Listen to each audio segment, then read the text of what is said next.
आज गंगा दशहरा है। मेरे सभी प्रिय श्रोताओं को राधे कृष्णा। आज गंगा दशहरा के दिन हम श्रवण करेंगे गंगा दशहरा की व्रत कथा। स्वागत है। मैं भाविनी मिश्रा आप सभी के सुखी स्वस्थ और मंगलमय जीवन की कामना करती हूँ और गंगा दशहरा की आप सभी को बहुत बहुत शुभकामनाएं। गंगा दशहरा हिंदू धर्म का एक बहुत प्रमुख पर्व है और जो कि ज्येष्ठ मास की शुक्ल पक्ष की 10वीं तिथि को मनाया जाता है। इस दिन माँ गंगा स्वर्गलोक से पृथ्वी पर अवतरित हुई थी। मान्यता है कि इस दिन गंगा स्नान और पूजा से हजारों प्रकार के पापों से मुक्ति मिलती है। आइए श्रवण करते हैं गंगा दशहरा की व्रत कथा। प्रेम से बोलेंगे ओम श्री गणेशाय नमः, ओम नमः शिवाय, ओम गंगाय नमः। कथा प्रारंभ करते हैं। कथा इस प्रकार है। भगवान श्री राम का जन्म अयोध्या के सूर्यवंश में हुआ था। चक्रवर्ती महाराज सगर उनके पूर्वज थे। उनकी केसनी और सुनीति नाम की 2 रानियां थी। केसनी के पुत्र का नाम असमंजस था और सुनीति के 60,000 पुत्र थे। असमंजस के पुत्र का नाम अंशुमान था। राजा सकर के असमंजस सहित सभी पुत्र अत्यंत उद्दंड और दुष्ट प्रकृति के थे, परंतु पौत्र अंशुमान धार्मिक और देव गुरु पूजक था। पुत्रों से दुखी होकर महाराज सगर ने असमंजस को देश से निकाल दिया और अंशुमान को उनका उत्तराधिकारी बनाया। सगर के अन्य 60,000 पुत्रों से देवता भी दुखी रहते थे।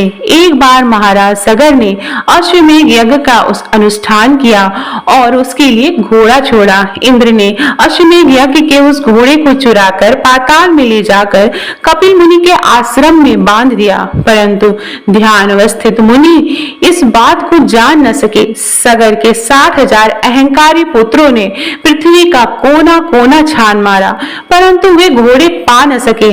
अंत में उन लोगों ने पृथ्वी से पाताल लोक तक मार्ग खोद डाला और कपिल मुनि के आश्रम में जा पहुंचे। वहां घोड़ा बंधा देखकर वे क्रोधित हो शस्त्र उठाकर कपिल मुनि को मारने दौड़े। तपस्या में बाधा पड़ने पर मुनि ने अपनी आंखें खोली। उनके तेज से सगर के 60,000 उद्दंड पुत्र तत्काल ही भस्म हो गए। गरुड़ के द्वारा इस घटना की जानकारी मिलने पर अंशुमान कपिल मुनि के आश्रम में आए और तथा उनकी स्तुति की। कपिल मुनि उनके विनय से प्रसन्न होकर बोले, अंशुमन घोड़ा ले जाओ और अपने पितामह का यज्ञ पूरा करो। हे सगर पुत्र उद्दंड अहंकारी और अधार्मिक थे। इनकी मुक्ति तभी हो सकती है जब गंगा जल से इनकी राख का स्पर्श हो।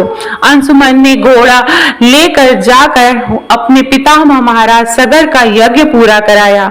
महाराज सगर के बाद अंशुमान राजा बने, परंतु उन्हें अपनी चाचाओं की मुक्ति की चिंता बनी रही। कुछ समय बाद अपने पुत्र दिलीप को राज्य का कार्यभार सौंपकर वे वन में चले गए तथा गंगा जी को स्वर्ग से पृथ्वी पर लाने के लिए तपस्या करने लगे और तपस्या में ही उनका शरीरांत भी हो गया। महाराज दिलीप ने भी अपने पुत्र भागीरथ को राज्यभार देकर स्वयं पिता के मार्ग का अनुसरण किया। उनका भी तपस्या में ही शरीरांत हो गया, परंतु वे भी गंगा जी को पृथ्वी पर न ला सके। महाराज दिलीप के बाद भागीरथ ने ब्रह्मा जी की घोर तपस्या की। अंत में 3 पीढ़ियों की इस तपस्या से प्रसन्न हो पितामह ब्रह्मा ने भागीरथ को दर्शन देकर वर मांगने को कहा। भागीरथ ने कहा, हे पितामह, मेरे 60,000 पूर्वज कपिल मुनि के श्राप से भस्म हो गए हैं। उनकी मुक्ति के लिए आप गंगा जी को पृथ्वी पर भेजने की कृपा करें। ब्रह्मा जी ने कहा, मैं गंगा जी को पृथ्वी लोक पर भेज तो अवश्य दूंगा, परंतु उनके वेग को कौन रोकेगा? इसके लिए तुम्हें देवादिदेव भगवान शंकर की आराधना करनी चाहिए। भागीरथ ने एक पैर पर खड़े होकर भगवान शंकर की आराधना शुरू कर दी।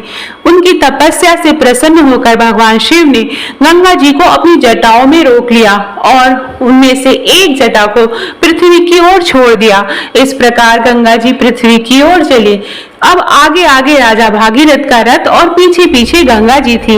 मार्ग में जहु ऋषि का आश्रम पड़ा। गंगा जी उनके कमंडलू दंड आदि बहाते हुए जाने लगी। यह देख ऋषि ने उन्हें पी लिया। कुछ दूर जाने पर भागीरथ ने पीछे मुड़ के देखा तो गंगा जी को न देखकर वह ऋषि के आश्रम पर आकर उनकी वंदना करने लगे। प्रसन्न हो ऋषि ने अपनी पुत्री बनाकर गंगा जी को दाहिने कान से निकाल दिया। इसलिए देवी गंगा जाह्नवी नाम से भी जानी जाती हैं। भागीरथ की तपस्या से अवतरित होने के कारण उन्हें भागीरथी का नाम भी दिया गया। इसके बाद भगवती भागीरथी गंगा जी मार्ग को हरा भरा सस्य श्यामल करते हुए कपिल मुनि के आश्रम में पहुंची, जहां महाराज भागीरथ के 60,000 पूर्वज भस्म की ढेरी में पड़े हुए थे। गंगा जल के स्पर्श मात्र से वे भी दिव्य रूपधारी हो गए और दिव्य लोक को चले गए। इस प्रकार गंगा दशहरा की जो कथा है वह समाप्त होती है। जैसे माँ गंगा ने उन पुत्रों का उद्धार किया था, 60,000 पुत्रों का उद्धार किया था, उसी तरह सबका उद्धार करे। माँ गंगा की कृपा हम सब पर बनी रहे। माँ गंगा इसी तरह पवित्र जल से हम सबको पवित्र करती रहे। तो इसी की कामना करते हुए आप सभी को एक बार फिर से गंगा दशहरा की बहुत बहुत शुभकामनाएं। बहुत बहुत धन्यवाद ये वीडियो सुनने के लिए। वीडियो पसंद आया हो तो ज्यादा से ज्यादा शेयर करिएगा और कमेंट मार्क्स में जय गंगा मैया अवश्य लिखिएगा।